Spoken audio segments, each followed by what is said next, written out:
السلام علیکم ناظرین، ذوق معرفت چینل میں آپ کو خوش آمدید کہتا ہوں۔ اگر آپ نے ہمارا چینل ابھی تک سبسکرائب نہیں کیا تو برائے مہربانی اس کو سبسکرائب کر لیجیے۔ آج ہم آپ کو اس ویڈیو میں بتائیں گے کہ حضرت اویس کرنی رحمۃ اللہ علیہ کون تھے اور ان کو آپ صلی اللہ علیہ وآلہ وسلم کی بارگاہ میں کیا مقام حاصل تھا۔ آپ جلیل القدر تابعین اور 40 پیشواؤں میں سے ہوئے۔ حضور نبی پاک صلی اللہ علیہ وآلہ وسلم فرمایا کرتے تھے کہ اویس احسان و مہربانی کے اعتبار سے بہترین تابعین میں سے ہے، اور جس کی تعریف رسول اکرم صلی اللہ علیہ وآلہ وسلم نے فرما دی، اس کی تعریف دوسرا کوئی کیا کر سکتا ہے۔ بعض اوقات جانب یمن رو مبارک کر کے حضور نبی پاک صلی اللہ علیہ وآلہ وسلم فرمایا کرتے تھے کہ میں یمن کی جانب سے رحمت کی ہوا آتی ہوئی پاتا ہوں۔ حضور نبی پاک صلی اللہ علیہ وآلہ وسلم فرماتے ہیں کہ قیامت کے دن 70,000 ملائکہ کے آگے جو اویس کرنی کی مانند ہوں گے، اویس کو جنت میں داخل کیا جائے گا تاکہ مخلوق ان کو شناخت نہ کر سکے سوائے اس شخص کے جس کو اللہ ان کے دیدار سے مشرف کرنا چاہے، اس لیے کہ آپ نے خلوت نشین ہو کر اور مخلوق سے روپوشی اختیار کر کے محض اس لیے عبادت اور ریاضت اختیار کی کہ دنیا آپ کو برگزیدہ تصور نہ کرے، اور اسی مصلحت کے پیش نظر قیامت کے دن آپ کی پردہ داری قائم رکھی جائے گی۔ حضور نبی پاک صلی اللہ علیہ وآلہ وسلم نے فرمایا کہ میری امت میں ایک ایسا شخص ہے جس کی شفاعت سے قبیلہ ربیہ کی بھیڑوں کے برابر گناہگاروں کو بخش دیا جائے گا۔ ربیہ وہ قبیلہ تھا جن میں بکثرت بھیڑیں پائی جاتی تھیں، اور جب صحابہ کرام رضی اللہ عنہ نے حضور صلی اللہ علیہ وآلہ وسلم سے پوچھا کہ وہ کون شخص ہے اور کہاں مقیم ہے، تو آپ صلی اللہ علیہ وآلہ وسلم نے فرمایا کہ اللہ کا ایک بندہ ہے۔ پھر صحابہ کے اصرار کے بعد فرمایا کہ اویس کرنی رحمۃ اللہ علیہ ہے۔ جب صحابہ نے پوچھا کہ کیا وہ کبھی آپ کی خدمت میں حاضر ہوئے ہیں، تو آپ صلی اللہ علیہ وآلہ وسلم نے فرمایا کبھی نہیں، لیکن چشم ظاہری کی بجائے چشم باطنی سے اس کو میرے دیدار کی شہادت حاصل ہے، اور مجھ تک نہ پہنچنے کی 2 وجوہات ہیں: اول غلبہ حال اور دوم تعظیم شریعت، کیونکہ ان کی والدہ ماجدہ بھی حیات ہیں اور ضعیف و نابینا بھی، اور اویس کے ذریعے ان کے لیے معاش کا انتظام ہوتا ہے۔ پھر جب صحابہ رضی اللہ عنہ نے پوچھا کہ کیا ہم ان سے شرف نیاز حاصل کر سکتے ہیں، تو حضور نبی پاک صلی اللہ علیہ وآلہ وسلم نے فرمایا کہ نہیں، البتہ عمر و علی، ان کی ملاقات ہوگی، اور ان کی شناخت یہ ہے کہ پورے جسم پر بال ہیں اور ہتھیلی کے بائیں پہلو پر 1 درہم کے برابر سفید رنگ کا داغ ہے، لیکن وہ پرز کا داغ نہیں۔ لہٰذا جب ان سے ملاقات ہو تو میرا سلام پہنچانے کی بعد میری امت کے لیے دعا کرنے کا پیغام بھی دینا۔ پھر جب صحابہ نے عرض کیا کہ آپ کے پیراہن کا حقدار کون ہے، تو فرمایا اویس کرنی رضی اللہ عنہ۔ دور خلافت راشدہ میں جب حضرت عمر اور حضرت علی رضی اللہ عنہ کوفہ پہنچے اور اہل یمن سے ان کا پتہ معلوم کیا، تو کسی نے کہا میں ان سے پوری طرح تو واقف نہیں، البتہ ایک دیوانہ آبادی سے دور عرفہ کی وادی میں اونٹ چرایا کرتا ہے، اور خشک روٹی اس کی غذا ہے۔ لوگوں کو ہنستا ہوا دیکھ کر خود روتا ہے، اور روتے ہوئے دیکھ لوگوں کو ہنستا ہے۔ چنانچہ حضرت عمر اور حضرت علی رضی اللہ عنہ جب وہاں پہنچے تو دیکھا کہ حضرت اویس نماز میں مشغول ہیں اور ملائکہ ان کے اونٹ چرا رہی ہیں۔ فراغت نماز کے بعد جب ان کا نام دریافت کیا تو جواب دیا کہ عبداللہ، یعنی اللہ کا بندہ۔ حضرت عمر رضی اللہ عنہ نے فرمایا کہ اپنا اصلی نام بتائیے۔ آپ نے جواب دیا کہ اویس۔ پھر حضرت عمر رضی اللہ عنہ نے فرمایا اپنا ہاتھ دکھائیے۔ انہوں نے جب ہاتھ دکھایا تو حضور اکرم صلی اللہ علیہ وآلہ وسلم کی بیان کردہ نشانی کو دیکھ کر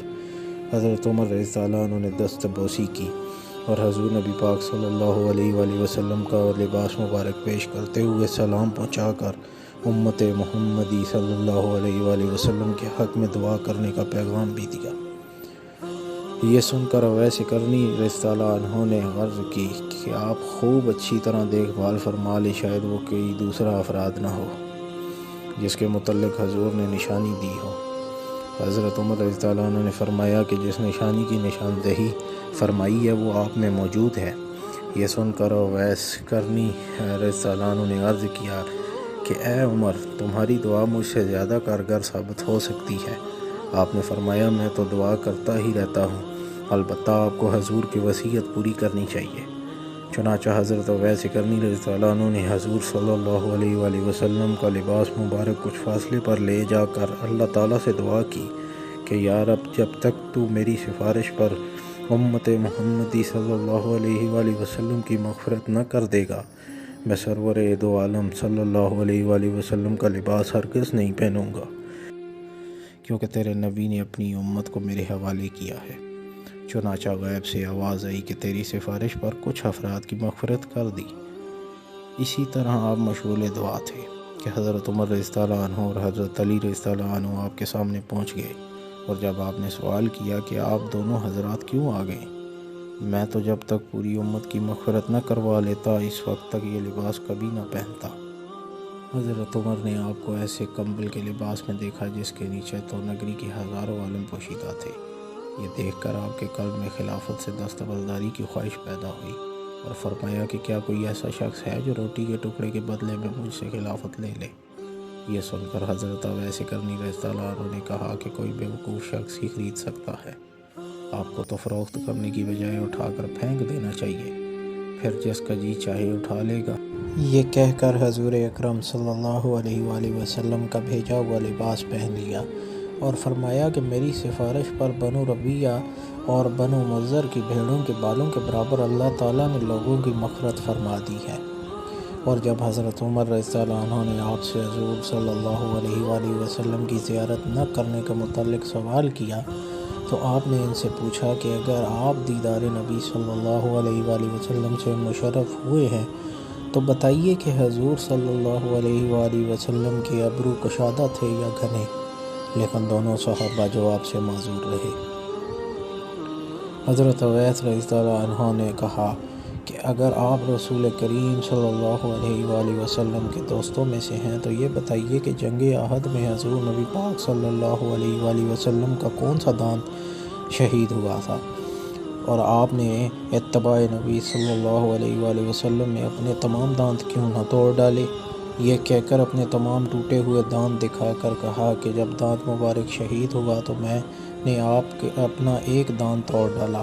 پھر خیال آیا کہ شاید کوئی دوسرا دانت شہید ہوا ہو۔ اسی طرح ایک ایک کر کے جب تمام دانت توڑ ڈالے اس وقت مجھے سکون نصیب ہوا۔ یہ دیکھ کر دونوں صحابہ رضی اللہ عنہ پر رقت طاری ہو گئی، اور یہ اندازہ ہو گیا کہ پاس ادب کا حق یہی ہوتا ہے۔ گو حضرت اویس دیدار نبی صلی اللہ علیہ وآلہ وسلم سے مشرف نہ ہو سکے، لیکن اتباع رسالت کا مکمل حق ادا کر کے دنیا کو درس ادب دیتے ہوئے رخصت ہو گئے۔ جب حضرت عمر رضی اللہ عنہ نے اپنے لیے دعا کی درخواست کی تو آپ نے کہا کہ نماز میں اتحیات کے بعد میں یہ دعا کیا کرتا ہوں کہ اے اللہ، تمام مومن مردوں عورتوں کو بخش دے، اور اگر تم ایمان کے ساتھ دنیا سے رخصت ہوئے تو تمہیں سرخروئی حاصل ہوگی، ورنہ میری دعا بے فائدہ ہو کر رہ جائے گی۔ حضرت عمر رضی اللہ عنہ نے جب وصیت کرنے کے لیے فرمایا تو آپ نے کہا کہ اے عمر، اگر تم خدا شناس ہو تو اس سے زیادہ افضل اور کوئی وصیت نہیں کہ تم خدا کے سوا کسی دوسرے کو نہ پہچانو۔ پھر پوچھا کہ اے عمر، کیا اللہ تعالیٰ نے تم کو پہچانا ہے؟ آپ نے فرمایا ہاں۔ حضرت اویس رضی اللہ عنہ نے کہا کہ بس خدا کے علاوہ تمہیں کوئی نہ پہچانے، یہی تمہارے لیے افضل ہے۔ حضرت عمر رضی اللہ عنہ نے خواہش کی کہ آپ کچھ دیر اسی جگہ قیام فرمائیں، میں آپ کے لیے کچھ لے کر آتا ہوں۔ تو آپ نے جیب سے 2 درہم نکال کر دکھاتے ہوئے کہا کہ یہ اونٹ چرانے کا محافظہ ہے،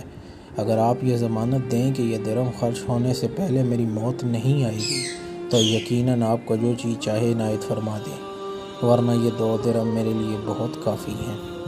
پھر فرمایا کہ یہاں تک پہنچنے میں آپ حضرات کو جو تکلیف ہوئی